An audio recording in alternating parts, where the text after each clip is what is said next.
You are listening to the cycling podcast at the Tour de France, brought to you by iWoka. Flexible loans built for small businesses. iWoka.co.uk. Today we're in Champagnole.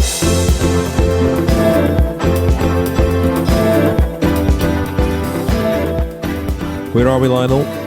Well, we're in the countryside, not terribly far from our favourite town, Lure, which is where tomorrow's time trial starts. You're being sarcastic there, aren't you? Is that English sense of humour coming out again? Well, not necessarily seen the best of Lure over the years, have we? Well, that's where we had the famous barbecue. Well, we didn't have the barbecue because the man was missing a finger, and you were convinced that he'd chopped off his finger preparing our barbecue. And that's an old story. We've ended up in the town having really sort of fairly average fare, haven't we? It's not the most prosperous region of France. I'm not being unkind, but this area here is in the actual countryside is very attractive. And actually, I just went for a bike ride and I saw some beautiful little villages and absolutely lovely houses. So we seem to have landed on our feet here. But then we put François in charge of booking accommodation for these last couple of nights, and that was probably a wise move. Memo to selves. But François, it's not a touristy region, this, is it? No, not really, not at all, to be honest. I mean, the landlady here at the B&B we were staying said, her husband works for Peugeot, and Peugeot was the main, almost the mono industry of the region, Sochaux, Montbéliard, and all those places. They've got a main, they're historical, as you know, the Sochaux Football Club is, it belongs to Peugeot, and so they have the main original factory there, plus various, sub-centers. So, I mean, it's all, and one will be going tomorrow at La Planche de Bellefille. I mean, the unemployment rate in that area is, because it used to be a mining area, is absolutely enormous. So for them, the tour and trying to, reinvent themselves through tourism and the tourist is a good, it's a good showcase for that. Is very important. Well, it's beautiful around here in particular, and yeah, La Planche de Bellefille is really Prud'homme's mountain, isn't it? And for it to host the penultimate stage of the Tour de France is a massive deal. Madame was saying that she'll be going to watch with her husband. They've got a Peugeot Cycles poster as we came in. That'll explain that. Where were we earlier? We were one of your favourite places earlier. Well, I wouldn't necessarily say favourite places, but I do enjoy the chicken from Bourg-en-Bresse, and we had some Bourg-en-Bresse chicken for lunch before we left the start. A name stamped to its ankle. Ankle? Yes. Wing. No, it was leg, wasn't it? We had. Yeah, with leg. Yeah, well, I don't know if they're chicken have an ankle, but yeah, you're right. Interesting debate. By the way, if François and Lionel sound a little out of breath, it's because they've just had a very vigorous table tennis match to warm up for this episode. Once again, François betraying the signs of a misspent youth in bars in France. Well, where I learned my table tennis. I actually learned my table tennis in England mostly. Well, there we are. But François, very ambitious. I don't know, this Mark Hershey of the table tennis table. Lionel, you were more of a sort of Tony Martin. It was coming back slowly, but erratic, really erratic with the old table tennis. Yeah. Anyway, on with the cycling.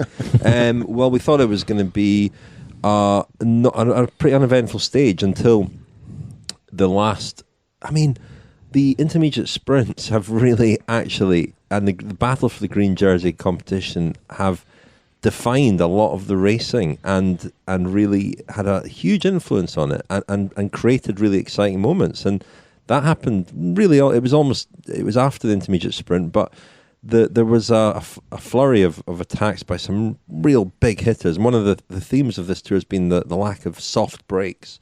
And the move that eventually went clear was like a one-day classic. It was some real strong riders in there. Sorry, Lionel, if I've stolen one of your lines. The centrepiece of your tale. It wasn't quite that, but it was my observation that it was like watching the finale of a classic. Well, I mean, which I'm sure most people probably they have. That. Yeah, I'm not claiming it as like some kind of unique point of view, but it really was, wasn't it? Anyway, we're all riders who might have been in the finale of a classic. Well, they were. racing it like it was a classic. Anyway, yes, it was from Bourg-en-Bresse to Champagnole, 166.5 kilometres. And at the finish, we saw another win for Søren Kragh Andersen, his second and Sunweb's third. It was a solo victory again, as was his win in Lyon almost a week ago. He broke away from a really powerful 12-man group, which included the three leading riders in the green jersey competition, Sam Bennett, Peter Sagan and Matteo Trentin. Søren Kragh Andersen broke away from them with 16 kilometres to go and held it on what was not a flat boulevard-style run-in to a conventional sprint finish. It was a lot more lumpy and bumpy and twisty and turny than that. The first 2/3 or 3/4 of the day were shaped by Remy Cavagna of De Koning Quickstep, who was on the attack very early. A group tried to go across to him, including Guillaume Martin, but he's too highly placed overall, I guess, and that group never made it across. And that meant that Cavagna was out in front for almost 115 kilometres.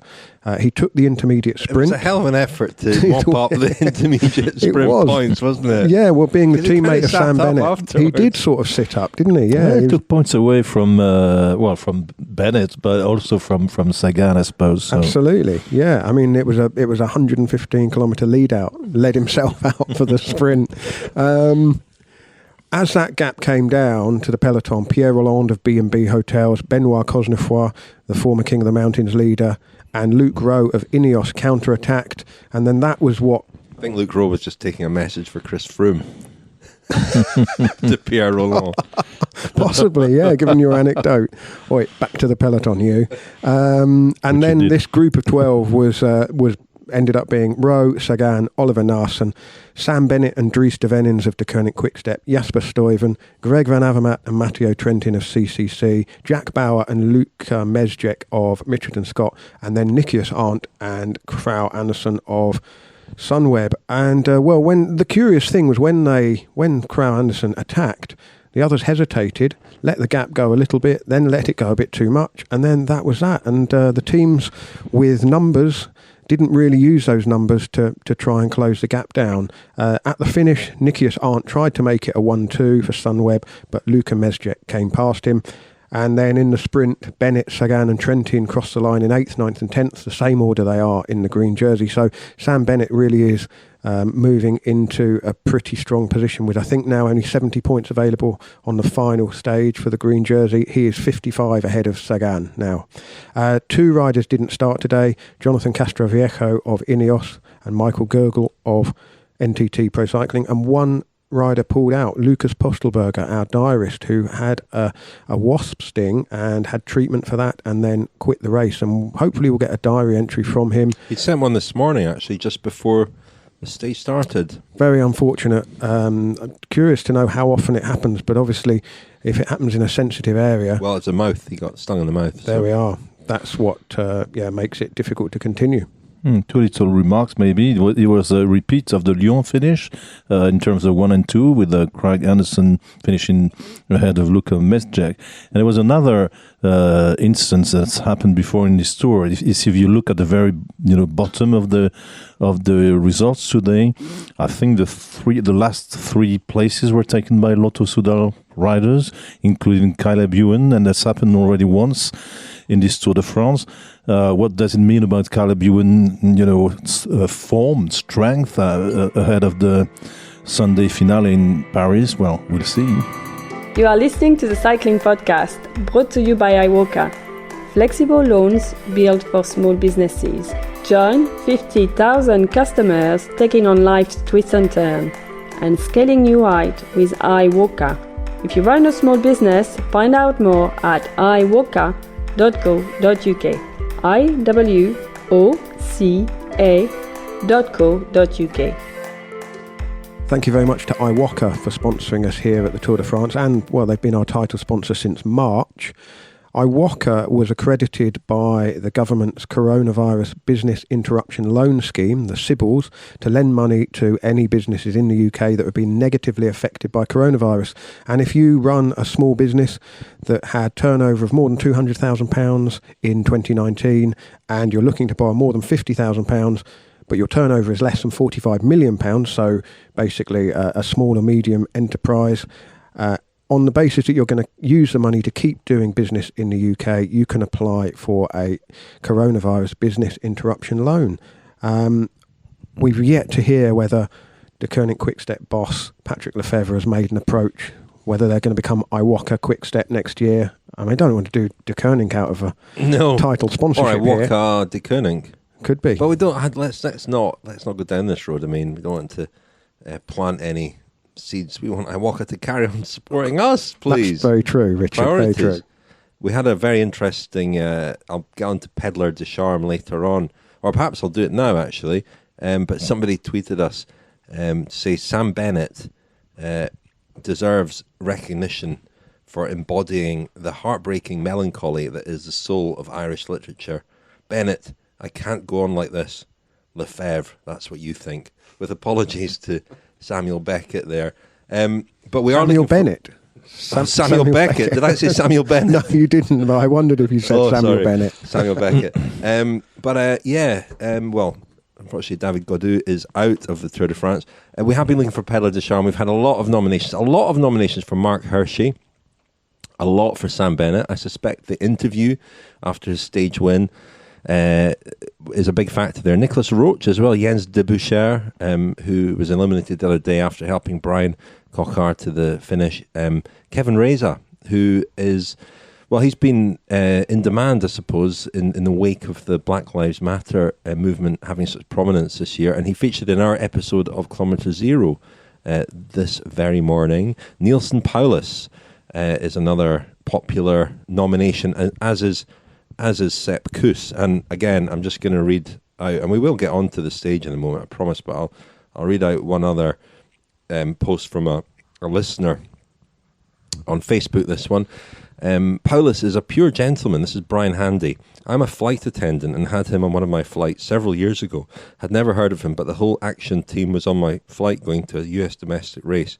During boarding, I recognised the logos as Axel Merckx's development squad and made a few comments of acknowledgement to some of the riders as they came on. It was only a 45-minute flight, but Nielsen and I had a quick chat about what race they were coming from, going to, etc., and whether anyone could beat Cancellara in that weekend's Paris-Roubaix. During deplaning, I didn't know that word. As I thanked passengers as they exited the plane, he stopped the traffic, stuck out his hand and said, Nielsen Paulus, really great to meet you. I'd never heard his name before, but he certainly made an impression. I thought, what a charming young gentleman. So, Nielsen Paulus, another nominee. I'm not sure how we're going to choose a Peddler de Charme, but we will think of a way. Perhaps we'll have a Twitter poll tomorrow with 2 semi-finals and then a final. Well, that's a good idea. And maybe if it's a tie, we'll give Stacey Snyder, who makes the mugs, the casting vote. Yes, perhaps. And she'll go for Julian Alaphilippe. I think he's her favourite. And she's also making another one-off mug, a Pedaleuse de Charme mug for the Giro Rosa, which is going on at the moment and which we'll be covering in the next episode of Cycling Podcast Femina. We'll have an audio diary too from Lizzie Banks. So we will over the next couple of days seek out nominations for Pedaleuse de Charme as well. And Stacey's going to donate a mug on with the stage. But before we get on with the stage, quick update on the news that broke as we were recording last night. Marijn Zeeman, he's the sports director now at Jumbo-Visma. He's been in a coaching role in the past, and he's been very, very influential at that team. Came from Sunweb a few years ago, and but he's moved into a DS role this year, so it's the first time he's been so involved in the races. He's often not been at the races. It seems that he lost his temper when a UCI official was dismantling Primož Roglic's bike after the stage a couple of days ago in Maribel, and apparently in dismantling the bike, the crankset was damaged, the chain set was damaged, and Zeeman did not respond very well to this and lost his temper. And he's apologised for that, but he's been kicked off the race. Well, he's not been kicked off the race. He said his accreditation removed. He's still on the race. But he's not obviously sitting in the sports director's seat in the car anymore. Yeah, it's an unusual situation, Richard. Obviously, the UCI commissaires have their job to do. They're inspecting the bikes. They have a right and a responsibility to do that, looking for any kind of technology that is not permitted. But the bikes also have to be treated with the utmost respect. And we know from within cycling teams, the golden rule is usually that the only people who touch the bikes in a mechanical way are the mechanics. They're the people trusted to take things apart and put them back together again. So whilst I weren't there to witness how much Zeeman lost his rag, but can understand it being a pretty fraught situation in the circumstances. So that's a little update on that. The stage, well, it was another thriller, wasn't it? And another win for Sunweb. And we'll hear in a moment an interview with Matt Winston from this morning, because he's the coach at that team. And expectations coming into the tour were pretty low for them, I think. But they've ridden a fantastic race as a team. Yeah, I guess we underestimated, once again, maybe those teams, as we said yesterday, when there's not GC contention is not the point, for these teams. Then really the true talent of all the riders within the team appear, and that was the case for Mark Hershey and for Søren Kragh Andersen. I remember this, that Kragh Andersen won Paris Tour. I mean, he's had it used to be a classic Paris Tour. I don't know how we would rate it today, but it also used to be the sprinters classic, and it outwitted the sprinters that when he won Paris Tour to win the way he does by attacking, and again today, I mean, in the finale, I mean, you had almost all the best sprinters in the Tour de France, to the exception of Caleb Ewan, and again, Kragh Andersen belongs to that brand of riders I kind of like the ones who, if they find themselves in a bunch with some of the best sprinters in the world, he attacks, and sometimes it's useless, but in his case, he worked pretty well. So really credits to him. Yeah, François, you mentioned in at the end of my tale of the Etape about the situation with Caleb Ewan at the back. What was really interesting was the way that break kind of formed, and I actually rewatched it knowing the result. And when you do that, you can see all the kind of things that are obvious that weren't obvious at the time. The mistakes that are made, you're kind of thinking, well, look, that looks like you really got to react to that. And I suppose once the group had gone with the power that was in it, the first thing was to stay away from the peloton. There really was no appetite in the peloton to chase. Lotto Soudal might have been up for that if Caleb Ewan had the legs for the sprint. The other teams with a bit of a sprint interest didn't do anything. Jumbo-Visma were just kind of policing at the front. But then once that group was away, you again, it's the conventional thinking, but you can't help it. You look at CCC, you look at Sunweb, look at De Koning, and think, well, they're the ones. Well, De Koning obviously would want it to just come together for a sprint for Sam Bennett.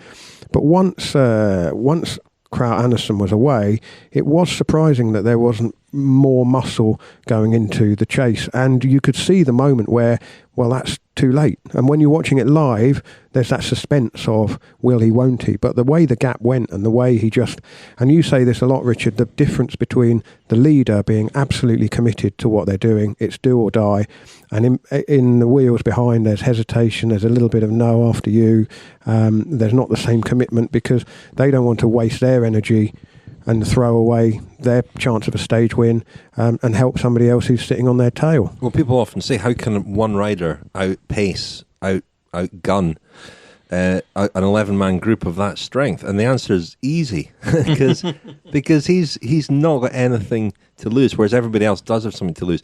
And what was interesting was the contrast between before and after the Kragh Andersen attack, because before they were so committed and united to gaining the gap on the bunch, and the minute he went, and it was such a clever moment to go, because in that group, there were some teams with two riders. There was CCC with Trentin and Van Avermaet. There was Michelin Scott with Jack Bauer and Mezgec, and there was De Koning Quickstep with Devenins and Bennett. But of those teams, the strongest duo by far was CCC, and with two riders with kind of equal abilities, and one of them was going to attack at some point. Trentin put in a hard attack, and obviously everybody reacted to that. But the minute that attack was neutralised, that was the moment to go, and Kragh Andersen went. And as you say, I mean, Sam Bennett was no reason for Sam Bennett to go, Luka Mesjek to go, because they were sprinters. There was no reason for the teammates to go chasing, because they were waiting for to lead out the final sprint for their leaders. And as you say, the two CCC riders, I mean, Greg Van Avermaet and Matteo Trentin, obviously might have joined forces to go for a stage win. But how do you decide? I mean, we saw yesterday that it was pretty simple for Carapaz and Kwiatkowski to decide on who was going to win the stage, but when you were Matteo Trentin, well, I don't know if I should say that, but who's in the past, has changed teams very often because it tends to be a little bit individualistic. Which, it's interesting, because Matt White said that to us last year, after he won a stage. So you don't see the real Matteo Trentin working for Greg Van Avermaet, or Greg Van Avermaet working for Trentin, and maybe that's where it failed. In the end, one is 4th, Greg Van Avermaet, the other one is 10th, I think. Mm-hmm. And had they played it, had they decided between them to do something together. But it's difficult, because if they were cards in top trumps, they're in a situation like this. They're both very similar scores, aren't they? There's not a hierarchy there where one could say, look, probably Van Avermaet would say I'm the Van Avermaet. But Trentin would dispute that and say, well, I'm still in the hunt for the green jersey potentially. That's right. So, you're absolutely right, François. It was one of those ones where if it had been Greg Van Avermaet and maybe Simon Geschke perhaps, or another rider who would be more prepared to sacrifice for his teammate. Yeah, well, let's hear from Matt Winston. The team, one of the stories of the tour, I suppose, Sunweb. Matt Winston is taking on a more prominent role with the team, and he's their coach here. And here's what he had to say at the start this morning. How do you reflect on the tour? It's not over yet, but you must be really pleased, because I think some people, when they saw your lineup, were wondering how you were going to approach it, and with Michael Matthews missing and so on. Has it more or less kind of followed the plan that you had at the start? We came into the race with a really set plan that we want to go day by day approach. So we want to only target day results. With GC, we can kind of look to conserve a little bit of energy, save ourselves for the stages that we can really target. So we came in really wanting to target the sprint stages with Case, and then also the stages that we showed ourselves on in, like for example, stage 2 down in Nice with Mark Hershey. That was one where we really thought, okay, we can get a result from this. And then the 2 stages that we won, 12 and 14 actually, they're the ones that we really had a little dot on a red pen, where we thought, okay, with the qualities that we bring to this race within the riders, if we make a good, clear plan, then we can win these stages. And I think on stage 14, where we put 2 guys in the breakaway, and it was one guy in and one guy going across. We were trying to create a bigger breakaway there so that we could race in that style in the finish from a breakaway. And obviously that didn't happen. And then everyone's asking what the heck's going on when we're dropping 2 guys back to the peloton. But we didn't go away from the fact that was a stage we really wanted to win, and how were we going to win it, and what we were going to do. So I think kind of we've made kind of some really nice progress, and the guys have really stepped up and had a really good tour. I mean, we saw some of that at Paris-Nice. Was Paris-Nice a kind of rehearsal in a way, because you race in a similar way there? Yeah, I think it kind of gave confidence to the riders that actually can race like that and come away with good results. And I think sometimes people think that you just go into a final like that and it just happens and stuff, but we actually talked about it a lot, and how we race on block, and a little bit like a style of a classics approach in the finish, where you see kind of guys attacking and bouncing off each other, and that's how we wanted to approach it. And through the kind of lockdown, through coronavirus, we actually had weekly meetings on Microsoft Teams, where we every Monday came together and we talked about different races, how we race the team, how we communicate in those moments, and looked closely to some stages. And I think kind of it just grew within the team then, a really nice atmosphere where they were able to go and produce it on the bike, which was really nice. Mark Hershey has been, I suppose, one of the revelations of the tour, but has he been a revelation to you, or have his performances here been in line with what you expected? We didn't want to come into the race and put a lot of pressure on Mark. He's still only a really young guy. His first Tour de France is a big thing, but he's been a part of our team for quite a number of years, and he came through our development team, and he was under 23 world champion. So when you look at the progression, then he's where we would expect. He's obviously had a fantastic Tour de France, which is probably maybe does exceed expectations a little bit, but I think kind of it's not a massive surprise. It's always been in there, and it's always kind of been something that we can really build on for the future. He can climb really well. He can obviously descend very well. His recovery is obviously good. What sort of rider can he become? Yeah, I've been asked that question a lot actually, and I think kind of I think we just need to keep developing as in general. I think kind of he's obviously proved himself as a really good one-day rider, and that's where we've not taken that stress approach with the GC. So on some days he's been in the Gruppetto, just really going easy. So that's helped his recovery for sure. But I think kind of he can keep developing, he can keep moving forward, and I think kind of he can definitely turn into a GC rider, but at the moment kind of I think he's just enjoying the day-by-day approach to the racing that he's been doing. A question we've been asking ourselves a lot is what are you going to do with Romain Bardet? Is Bardet going to, because it seems you're moving away from GC, you're losing Sam Oomen and Wilco Kelderman as well. With Bardet, will that put a bit more focus on riding for GC, or does he actually want to do something different? Yeah, I think he's still a little bit open with Romain. You know, everyone expects that GC, but our plan with him is to bring him in to have a really good classics campaign in the Ardennes block, and then we look to as we do every year, we look to the different courses in the Giro, the Tour, the Vuelta, etc., and then decide who's best suited where and where can we obtain the best results, whether that's day-by-day approach or like in the Giro we will have a GC focus with Wilco Kelderman. So it's still a little bit open yet, and we want to wait to see kind of how the courses look and where we set up. So it's still to be confirmed, but I do know that Romain's really excited to kind of come in and also race a little bit in this style. Chute à l'arrière du peloton, cycling podcast team car at the back of the pack, please. Our Tour de France coverage this year is sponsored by the next generation Wattbike Atom, and before coming over to France, you were working on the effectiveness of your pedalling, weren't you, Lionel? I mean, it's been obvious to me. I've been out riding with you a few times. Can you tell that I've got a slight right leg bias in my pedalling? 52%, well, 48%. Compensate for it very well. I mean, that's very slight. That is very slight. But once you know that, you start thinking about how to correct that, level that up. Always attack you when you're on the top of the revolution with the left leg. It's good knowledge. It's good intel. Yeah. Well, we've talked about the pedalling effectiveness score earlier in the Tour de France, but this time let's think about the Polar View system which the Wattbike Hub app has. And this is something that's an exclusive feature to Wattbike which can help you become a better rider. So as you're using the Wattbike Hub app, you can call up a screen which has got a diagram on it, which is basically a representation of your pedalling stroke. And there's a sort of figure of 8 diagram in the middle of a circle. And initially it looked a bit like a pair of binoculars or a pair of spectacles. And you want to kind of open up, smooth out that shape until it looks, I guess, more like a peanut in its shell, I suppose. And that basically indicates that you're distributing power across the pedal stroke, both the downstroke, both legs, left and right, and the bit across the bottom where you kind of scrape your foot across and then pull up with the upstroke. And it's something that you can concentrate on while using the Wattbike because you're not having to think about the road outside.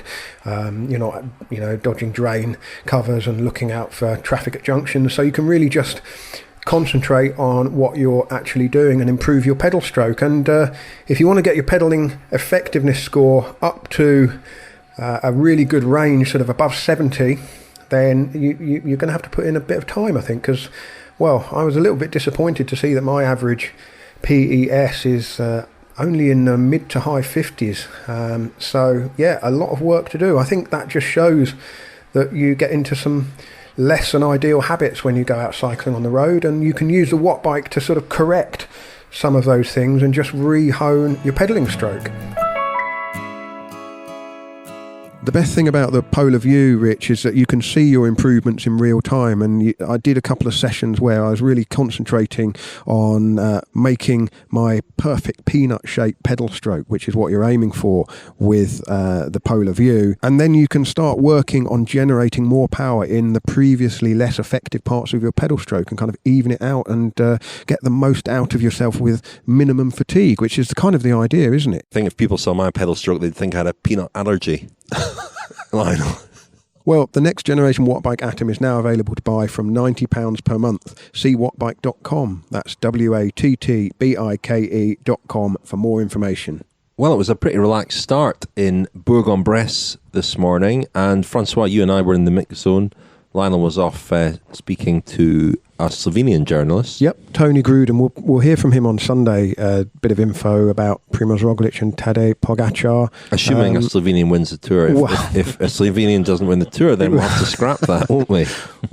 That's a very good point. I've counted my chickens here. Might have counted my Bourg-en-Bresse chickens. No, really interesting to hear how Slovenia has embraced the Tour de France. I mean, I was looking at the list of Tour de France winners and the countries that they come from. Slovenia has a population of a couple of million. The only smaller country by population to have ever won the Tour de France is Luxembourg. But of course, they have a history in the Tour going back right to almost the very beginning. François Faber, Charlie Gall, of course, Andy Schleck, Frank Schleck. Was François Faber from Luxembourg? He was, yeah. I didn't know that. Youngest ever Tour winner, still? No, he's not. It's Henri Cornet. Oh, Henri Cornet, of course. Yeah. Sorry. Well, as I said before, I'm very good at the 1920s. But yeah, it's an extraordinary thing, a coincidence, as Tony described it, that there's a rider of 30 and a rider of 21. Pogačar will celebrate his 22nd birthday the day after the Tour de France, of course, and will probably be on the podium. I mean, let's not. I think he's allowed an alcoholic drink now, isn't he? He's allowed a glass of champagne, possibly on Sunday evening. Possibly. We'll hear that on Sunday, I think. Yeah, we'll look ahead to tomorrow in the final part of the podcast. But in this part, we're looking back to yesterday because Michał Kwiatkowski was the winner, and I think after we'd recorded the podcast last night, and as I looked at social media and so on, and I could see that really resonated with people, that finish, and in a far more powerful way than had they fought it out or had they won in different circumstances.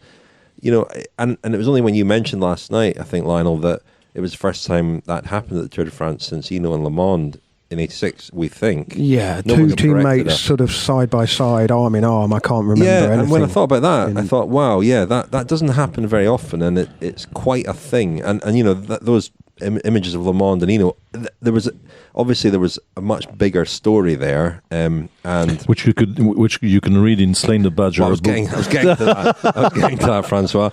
Available at thecyclingpodcast.com, signed copies. But I think the emotion of it also relates to the fact that this is the first Tour de France that the team are doing without Nicolas Portal, and clearly an element of that victory being dedicated to Portal, and Ineos may be showing to people. There'd been a few rumours floating around about perhaps a bit of disharmony in the camp. I'm not sure where that had come from, but certainly Kwiatkowski and Carapaz demonstrating that they were on the same page yesterday.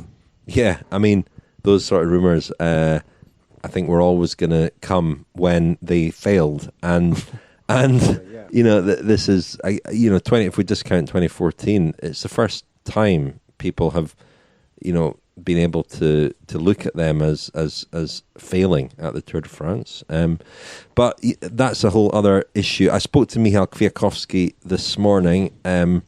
Anybody who's read our book, The Grand Tour Diaries, will know about my efforts to interview Michał Kwiatkowski at the Vuelta a couple of years ago.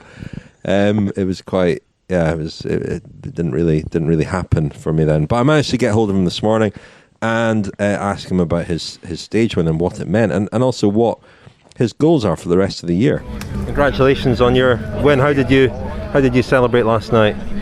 Yeah, on the end of the day, it's not a classic that you can book the table in the nightclub and you can celebrate big time. So of course we celebrated with a glass of champagne, and it was nice to have everyone together in the same time, same moment, and reflect on that stage, reflect on the whole tour, and definitely wasn't easy to fall asleep last night because a lot of things was going through my minds, and it was nice to enjoy that. Was it even more special winning in the way that you did with a teammate? Oh yeah, definitely. I never experienced something like that in the past. I had some great memories from different races and enjoyable moments. winning boards or Strade Bianche or San Remo, but that was something different. And from so far from the finish, that you go for the win after such a big fight in the breakaway. And we kind of understand that was kind of a show what we were doing, straight from kilometer zero. We went in that break, and then we were just dropping peak pull, and that was I think spectacular. And sharing that with Richard, which he actually gave me that stage, and now he's wearing a polka dot jersey. That's I will never forget that. Were you aware of the story of Bernardino and Greg LeMond and the way they finished in a similar way in 1986? Not really, but through those I saw the pictures, so I need to have a look how it actually went, because for sure I will have to print that picture with Richard somewhere, because it will I think that will be unforgettable. Like from my perspective, it's just something else. Just finally, is it difficult physically to make the adjustment as a rider from coming here in a team role, supporting role, to becoming a stage hunter? Is that quite a hard thing to do? I mean, the hardest thing is just to prepare yourself for the tour overall, and it depends how much energy you spend for helping your leader, your GC leader, and then every circumstances that has to get everything together. Tuesday stage I end up the day in the Gruppetto, and Wednesday as well, and I was just looking for my chance, and it worked out perfectly yesterday. But yeah, it's just like you have to be flexible always at any race. Adjust your tactics to the to the weather, to the rivals, what they are doing, and we were kind of flexible when we lost the battle, the GC battle. We kind of changed the mindset, and that was incredible seeing every rider go in the breaks trying to hunt the stage win, and finally we did it yesterday. And what's for you the rest of the season? What are your targets? World Championships, Classics? Yeah, so my draft of the season will look like that obviously I'm doing the World Championship road race, and then classics like Liège, Brabant-Sepel, Amstel, Flanders and Roubaix. So not many races, but only big ones, which will be tough. The Cycling Podcast is supported by Science in Sport. Science in Sport, fueled by science. Thank you very much indeed to Science in Sport, our proud partner since 2016, and the Giro d'Italia. They're still with us, and we're very grateful to them. 25% off all your Science and Sport products at scienceandsport.com. Use the code, François. Well, I said in French for our French listeners. I know we have quite a few, who actually learn English by listening to them. And the code works in France, because I used it to buy stuff to be delivered to France. It's SISCP25. Like it. I could translate that if you want to SISCP25. Wow. Amazing, Lionel. You're getting better. That's fantastic. Actually, Science and Sport are great supporters of the Black Cyclist Network, and they featured in today's episode of Kilometre Zero, supported by Zwift. It was an episode looking at the issue of diversity in professional cycling. Kevin Reza is obviously the only black rider in the Tour de France, and we hear from him. We hear from Jonathan Vaughters and TJ Van Garderen, who both had interesting things to say on this topic, and Manny Arthur from the Black Cyclist Network. So catch up with Kilometre Zero. I know some of you store them up to listen to after the Tour de France, so I hope you enjoy it. That was our 15th and last Kilometre Zero from this tour. They've been good fun, and big thanks to the riders who've been keeping audio diaries as well, because they've contributed to Kilometre Zero in a great way. Well, chaps, what do you think? We've actually skipped forward 2 stages. We're doing this in the wrong order. We have the Geoffroy expression, Champagne. François, you're laughing. Was that a mispronunciation? No, not at all. You're trying your best. Geoffroy. Geoffroy, it means I'm cold. Yeah. Oh, right. No.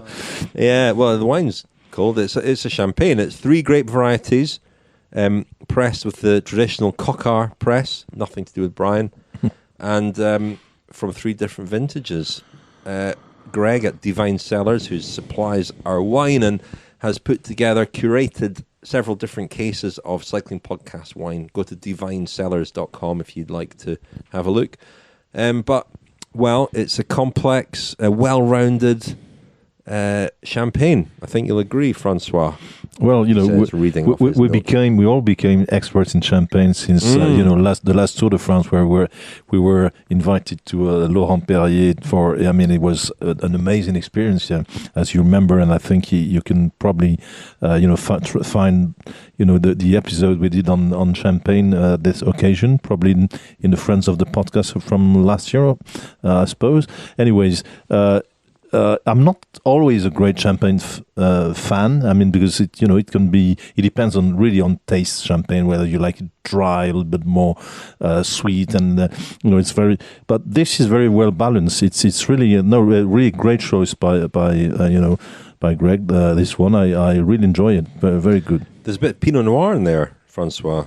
I know you're a fan of Pinot Noir. So usually you have lots of Chardonnay in champagne. Chardonnay as well. The Chardonnay is not too. You don't feel it too much because sometimes it's so.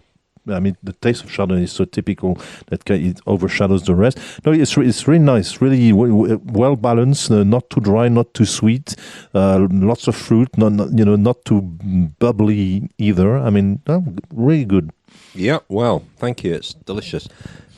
Tomorrow, we're looking ahead to tomorrow, aren't we, Lionel? Well, just to go back to our little interview there, your little interview with Michał Kwiatkowski and his revelation that he didn't know much about Eno and Le Monde. He didn't know anything about it. I mean, I guess to him, Eno and Le Monde are like Fausto Coppi to me, in a way. Well, I guess so, but you know about Fausto Coppi. True. I suppose Kwiatkowski was born in June 1990, so nearly 4 years after the Eno Le Monde moment on Alpe d'Huez, where they broke away from everybody. They were going to be first and second in the Tour. They crossed the line together. They tried to do a dead heat, but they didn't. Eno just put in an extra little hard pedal stroke right at the end to get the stage win. It really interests me, this about pro riders and the gaps in their knowledge of the sport and the history of the sport. And I think, well, we went through some of the suggestions from our very good friends of the podcast today who've written in with suggestions for a friend special we can make. But that's something I'd quite like to do at some point, testing current riders on their... Remember Daniel did it on the Dolomites with the Giro riders. That's right. He gave them names of... Manuel Quinziato was very good, I remember, but a lot of them were terrible. It actually came to mind when you said about Sam Bennett earlier in the Tour, thinking that Sean Kelly was just a guy who built the sports centre. He was the local leisure centre. Yeah, that's right. It's really interesting that some of them, their cycling knowledge will not even extend back as far as the controversial Lance Armstrong. But yeah, that's something else entirely. Something else. Gabarash, the sports director at Team Ineos Grenadiers, I spoke to him as well and asked him about how yesterday had been organised, whether there'd been any direction from the team car. And he said, no, they left it to the riders to decide what to do. But he said the outcome was one that they approved of. And if they had been trying to influence things or influencing things, then that's what they would have wanted. So Kwiatkowski first, Carapaz second, and they both seemed very happy. One thing you didn't know, I mean, you're from the past, going much way back in history, is that you did your interview and we had chicken in Bourg-en-Bresse in front of a beautiful church, and this is actually the l'Abbaye de Brou. And if you go to Bourg-en-Bresse, as we said, this region deserves to be better known. And of course, you can eat poulet de Bresse, chicken of Bresse, but go and have a look at the abbatial church and the Abbey of Brou, because it's really very, very special and very nice. Well, what's going to happen tomorrow, chaps? There's a fight for the podium, I guess. Miguel Angel Lopez and Richie Porte in particular. King of the Mountains jersey. We think first and second are pretty much guaranteed. But one of the interesting things about the nature of the time trial tomorrow is equipment choices and whether riders will ride swap to road bikes for the climb up to La Planche des Belles Filles. Just the impression teams have been quite cagey about it, but the impression seemed to be that time trial specialists may well use their time trial bikes all the way.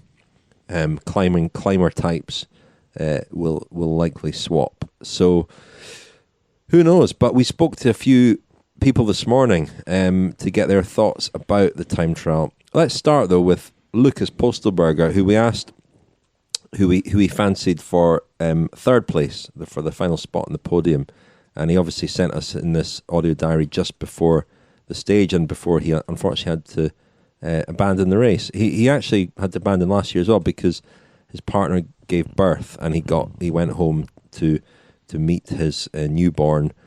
So here's what Lucas Postelberger said about the battle for the podium. I think, or I hope actually Richie gonna take the podium in the TT back, because would be great to see him on the podium.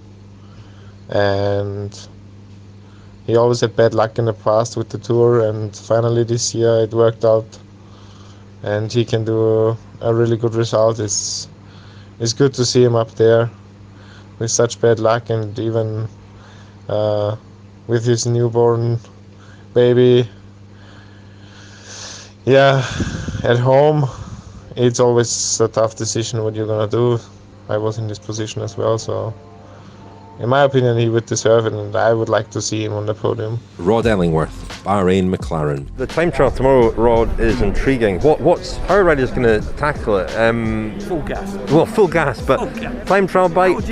How would I? Probably less than half gas for self-preservation. But how are they going to ride it in terms of the equipment? You know, we're told that different riders are going to do different things. I'm sure people will have lots of different strategies and how to do it. What will Mikkel's be? I'm not going to tell you. We've got our strategy. We're going to stick to it. Mikkel's really up for it. I'm really surprised. He's really upbeat for it, actually. So, to be fair to him, he looked at this whole race. He looked at that time trial challenge. We've had a time trial project working in the background. And he's really committed to it. We only, out of the whole time, we've had 2 or 3 weeks, and that was the early part of lockdown where he was like, the time trial objective was a little bit in the back of his mind. Other than that, it's been very much forefront, and he's trained every week. Nicholas Roach, Team Sunweb. So here, once again, it's all about different strategies. In my opinion, tomorrow it's going to be pretty simple. I will be jumping on my time trial bike and to make things as simple as possible for the mechanics and everybody. I won't do a bike change. I will do a good focus TT because it's important also to kind of as a warm-up for the World Championships in 1 week. But I don't think I will really commit and giving a lot of energy. The World's also coming in 10 days. I have no real interest in going full gas tomorrow. So I think for many riders tomorrow is getting to the top of the climb. Gabarash, Team Ineos Grenadiers. I think maybe a rider like Dumoulin will use the time trial bike. Roglic, I'm not sure. Pogacar maybe will change the bike. A bit like if you look at the time trial, the Worlds in in Bergen, sorry. Then some riders changed bikes, some didn't. So it's a bit. If you're climbing really well on your time trial bike, then for sure you should stay on your time trial. What about the fitness? Tom Dumoulin, Jumbo Visma. Tom, a quick one. Tomorrow there's a time trial that everybody's looking forward to. It looks a good stage for you. Yeah, definitely. I'm looking forward to tomorrow. So, but first today. What the tactics is going to be? We're talking about bike changes, no bike changes. What's your view on this? You will see tomorrow. Thanks, Tom. Brian Cockar, B&B Hotels Vital Concept. I think Roglic wins the Tour. He was very strong in time trial, and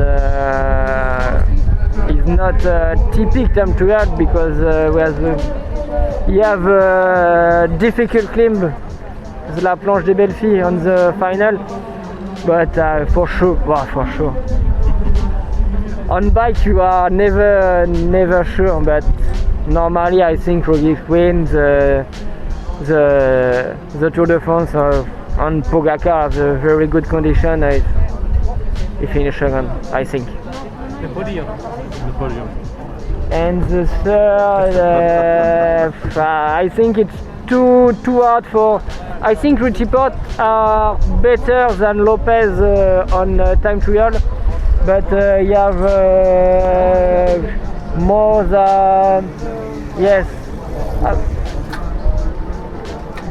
2 minutes. Yeah, I think. I don't know for the third place. Maybe Richie Porte can take the third. Richie Porte, Trek Segafredo. Yeah, it's a tricky one. I think for sure there'll be a lot of bike changes that obviously need to get through today first. But yeah, tomorrow is going to be a spectacle. I think it's possible if you have a good day if I have a good day tomorrow to try and get on the podium. But I think it's going to be a fantastic stage.